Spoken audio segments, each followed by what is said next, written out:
You're listening to the voice of Nassau Community College, 90.3 WHPC. My name is Bill McIntyre, and it's time for this week's Long Island News, the show that talks to newsmakers and other important people from Nassau and Suffolk County that matter to Long Island and Long Islanders like you. So each week we'll have a conversation about issues that affect all of us. I live on Long Island just like you, and I want to know more about the people making the big decisions that affect all of us. Well, this week there's been a lot of controversial decisions put into law here in Nassau County, and I want to go straight to the people reporting all about it in Newsday and Newsday.com to get the latest. So our guest today is Candice Ferrette, their local political reporter covering Nassau County Government.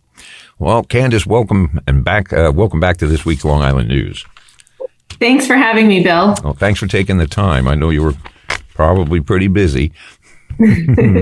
But first up, now County Executive Bruce Blakeman, he signed the bill that makes it a misdemeanor to wear a mask or other facial covering in public into law.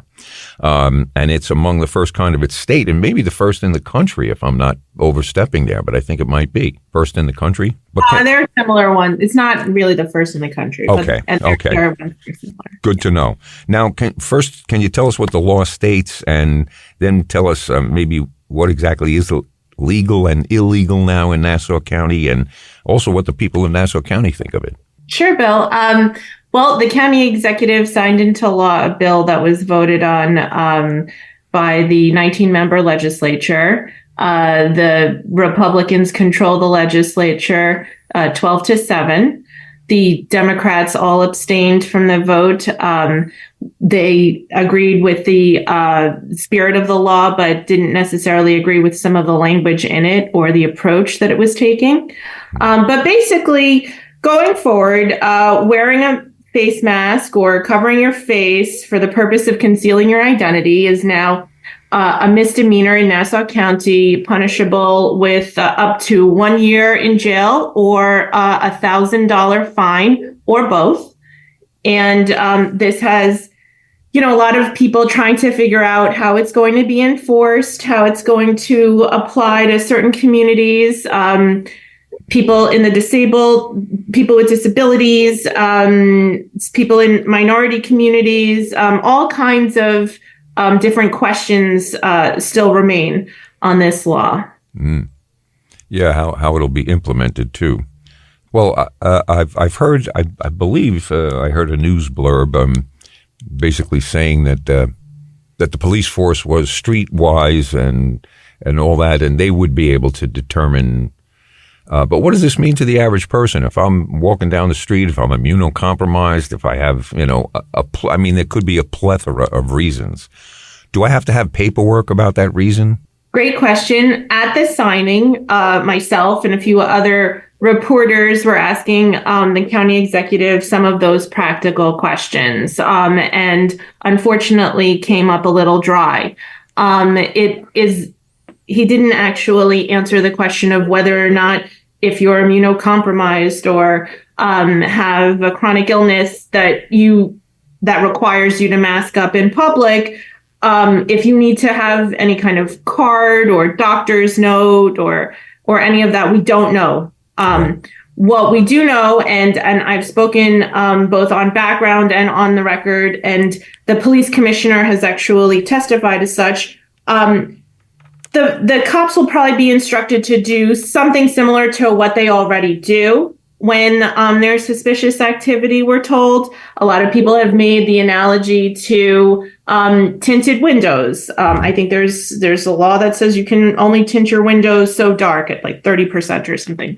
And that in and of itself is a violation. The way police would determine whether or not you are out to commit a crime or there's anything nefarious about you, they would stop you and they would talk to you. This has been said to be somewhat enforced in that same vein. Here, however, it's a mask, and they would ask you to remove your mask and then, I guess, ask a series of questions, of which we don't know what those questions are. A script hasn't been necessarily shared with us. The details of the training hasn't been shared with us. But the police commissioner did say that he would bring in experts, and there would be a period of training for the implementation of the new mask law. Right, except that the law took effect yesterday. That's right. So was that a 10-minute training class or? All great questions. A lot of us in the media have asked them, sometimes multiple times. I guess the answers will be forthcoming. No. So now I also understand that the governor, Kathy Hochul, had mentioned that she's for a similar type of law, but not as extreme as this. Do you have any idea what it was that she proposed? Sure. I mean, we haven't gotten a lot from the state or the governor's office in terms of follow-up on what they plan to actually do. But back in June, there was a spate of incidents on the New York City subway system. And that, I think, in a press conference in Albany after some of those incidents, she said something along the lines of wanting to enact a mask ban on the New York City subways, where you'll remember that we used to be mandated to actually wear the masks on the subways. Now, this is a total swinging of the pendulum in the other direction. Yep. I don't know whether that was sort of a knee-jerk announcement and it'll be taken up in full once session begins in January, or whether there's something in the works on an emergency basis. But I mean, what we're talking about here is essentially a 175-year law that Governor Cuomo and the legislature during the shutdown in 2020 because of the COVID pandemic rolled back, repealed a law that had it as a violation to wear a mask in public. So this was actually something that was on the books. It was a subsection of the state's loitering law. There are so many different interpretations now on this law, and different groups are building very interesting alliances, both for and against it. Mm-hmm. So we'll see what happens. Just as I mean, and I know it's a tough question to answer, but just like your feeling on this, do you? I know it's going to be challenged that it's an unconstitutional law. Do you think that's going to be successful, or? Well, my colleague Nick Spangler and I, we worked together in a couple of days and turned around, I think, what is a pretty informative piece. We looked to a lot of constitutional lawyers to point us in the right direction. Certainly the ACLU, very established experts in civil rights and constitutional law. And what they've basically told us is what it does is it opens up the opportunity for the mask ban to be not uniformly applied in different communities. So it will be the unfairness of the enforcement and the application that would probably prompt any legal challenges, right. Perhaps not the actual legislation on its face. Itself, right, which means that people will have to go through a whole bunch of junk to get to a point in order to be able to point to a fact that a neighborhood is being unduly policed for that thing. Or it could just be a small group of citizens from a certain background. I mean, the county, as all municipalities, they're sued all the time. And some of those are tossed out, and some of those... we're the taxpayers. We see what they pay out for stupid decisions or actions, initially, I mean, it's like when any law is passed, the first question is, what was your intent? What was it that you wanted to either stop or correct or, do with this law? Was your intent to stop little old ladies walking down Main Street in town USA someplace to now it gives you a reason to interrupt their lives and their flow of things? Or was it, and this was my thing, I thought that maybe the law was put into effect because we've seen the protests recently, and it just seems that the first guy to throw a brick is wearing a mask. Well, so that is what a lot of the debate in the legislature centered around, and probably ultimately why the Democrats abstained from the vote rather than objecting to it or going along with it. Because I think, their argument was, we're leaving it up to the individual police officer to determine what the intent is, right?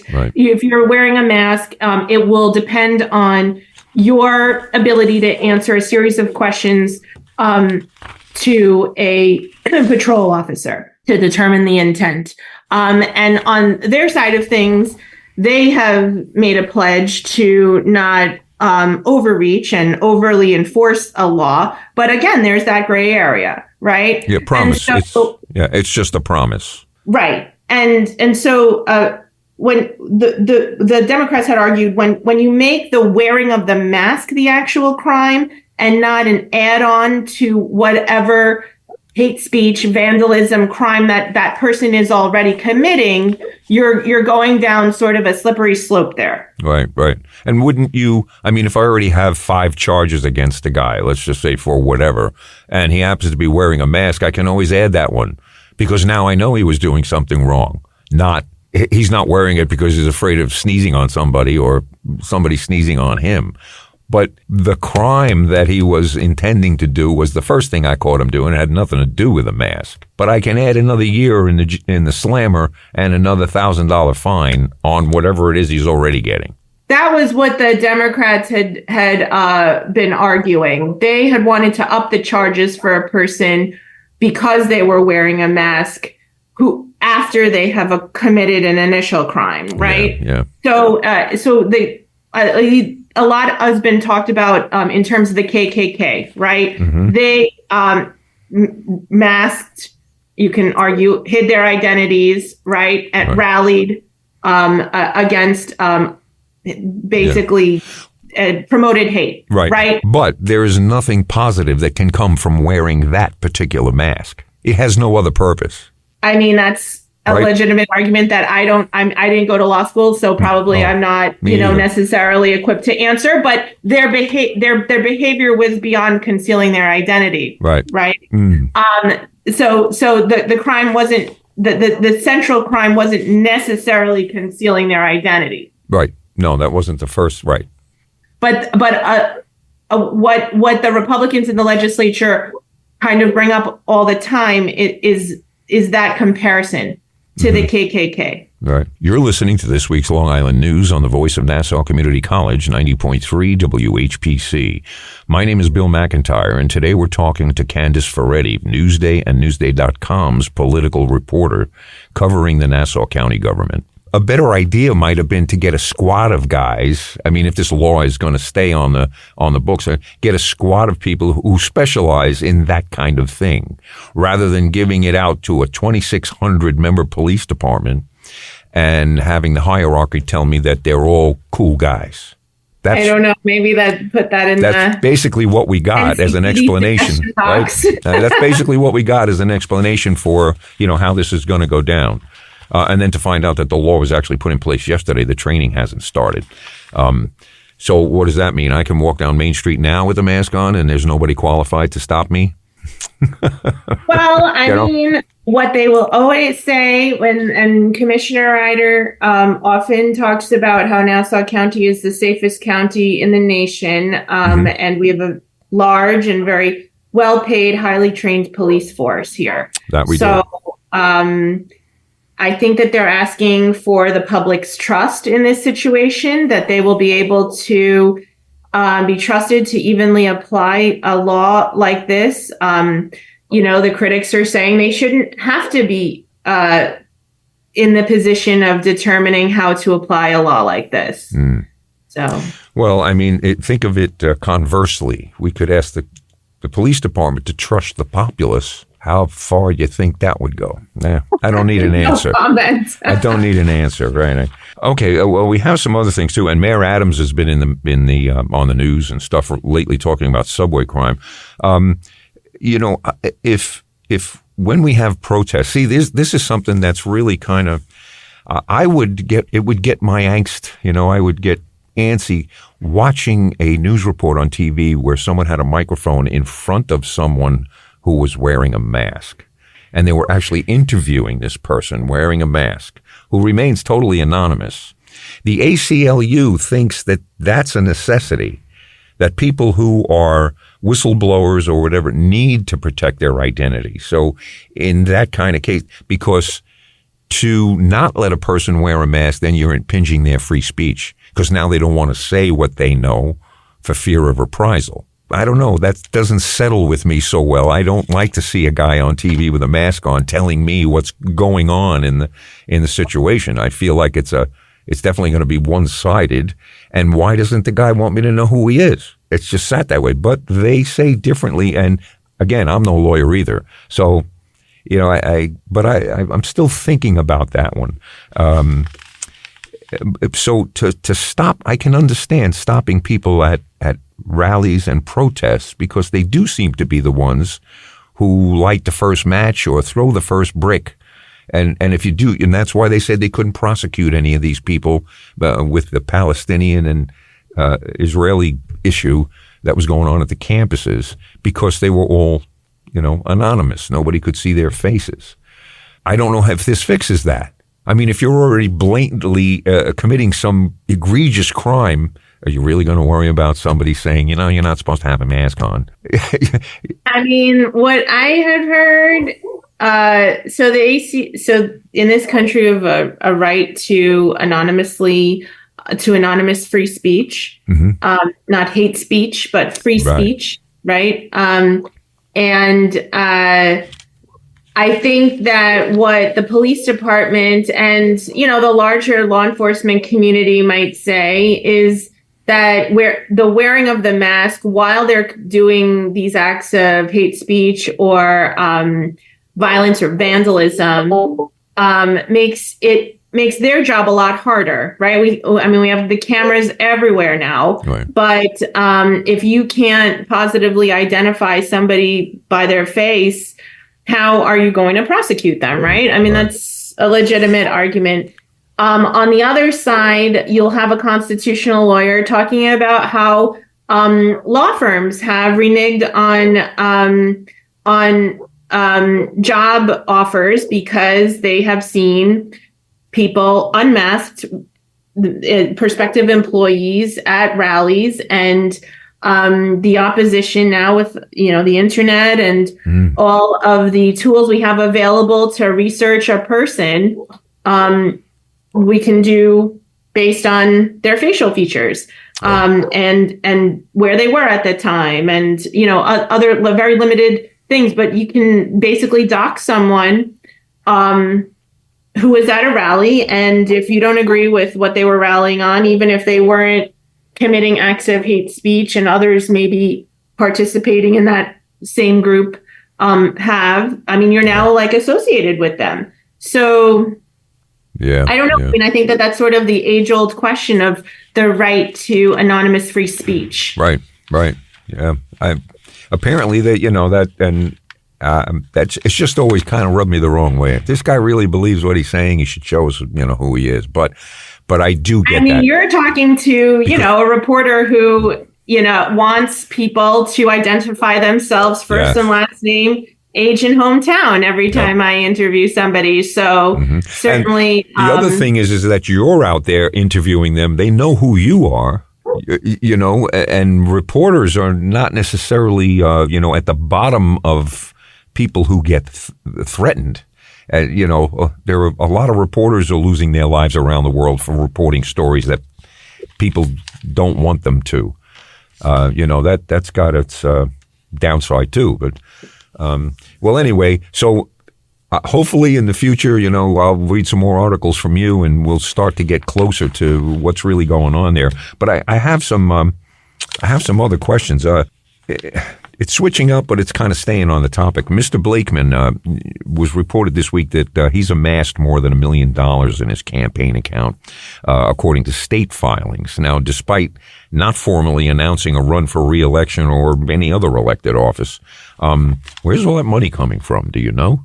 Sure. I mean, a lot of it is in the state filing. You know, it's the first 6 months of 2024. He hadn't announced whether or not he was going to run for re-election formally yet. But a lot of, you know, he's the incumbent, so we can probably safely assume that he would. Right. And he has obviously a lot of support if we're counting, you know, the amount of money that he raised just in this last 6 months. Some of his behaviors during the first couple of years of his term as county executive have pointed to maybe higher political aspirations. And people have bemused that for at least the last year. Press conferences in Manhattan and spots on conservative talk radio and Fox Newsmax programs. That's not necessarily what the average Nassau County executive sort of does, right? I mean, the job is about cutting the grass in the county parks and filling the potholes on the roadways to keep the taxpayers happy. And that these appearances, this profile that he's sort of created for himself and designed for himself begs the question of, is there something more that he's after? So that was actually the sort of the impetus for looking into his fundraising in this first half of the year. And as with a lot of political candidates, the union donations are there, the law enforcement, the PBA, the superior officers, the correction officers, they came out for him.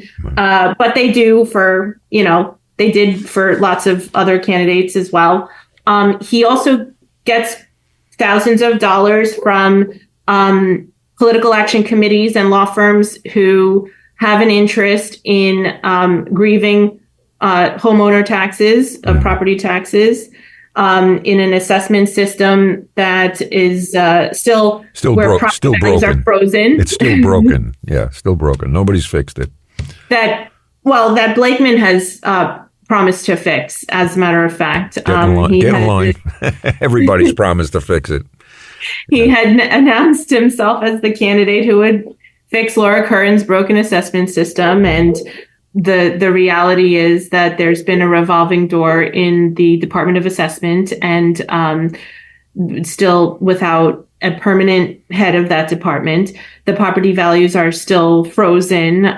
Lots of experts in this area of law will say that the longer they're frozen, the more imbalanced the system becomes, and the more homeowners who grieve their taxes will reap the benefits of grieving. And if you are represented by a law firm who gets a cut of that grievance, then they too are making quite a bit of money. So they have certainly an interest in the Blakeman administration.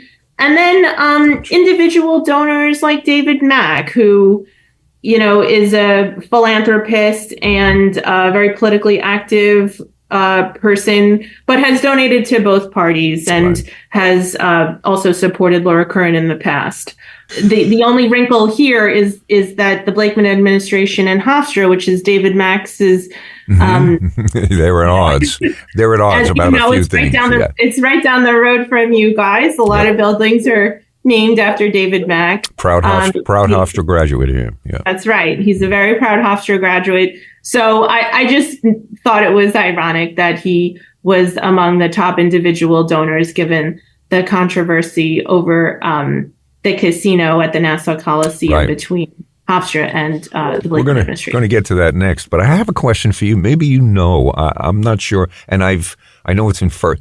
If I'm a candidate and I collect a war chest, and then I decide not to run, where does that money go?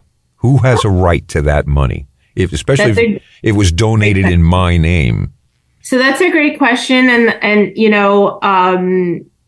I don't have all the campaign finance rules in front of me right now, but, and please do not quote me on this. Definitely check it out for yourself. Mm-hmm. From what I understand, this is a statewide campaign account. If he decided to run for Congress, he could transfer it from this state, account to a federal account. I don't believe it can go the other way around, but definitely check me on that. So if he doesn't run for anything, he doesn't get to keep the war chest.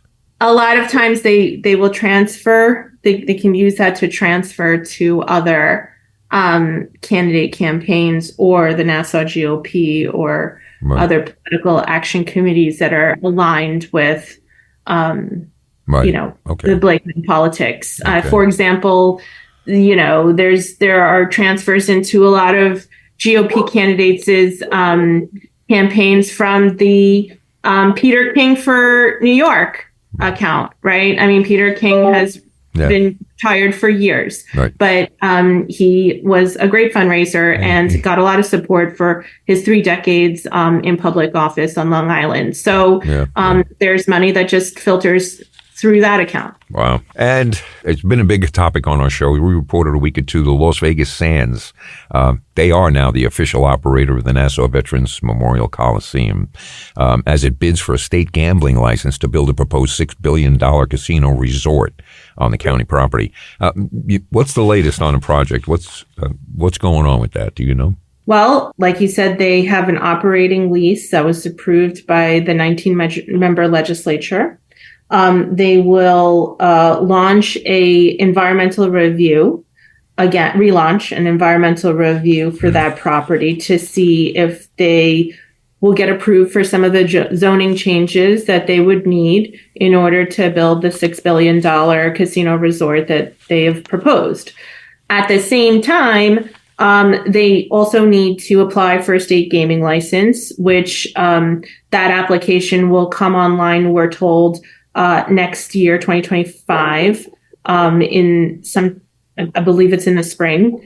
And the decisions on who will win one of those three, those 3 state gaming licenses that are reserved for the downstate area will occur at the end of 2025. So Sands is a contender. Well, Candice, I'm sure you're working on some other stories right now, right, that we'll probably pick up, and we may have to give you a call and get you back on.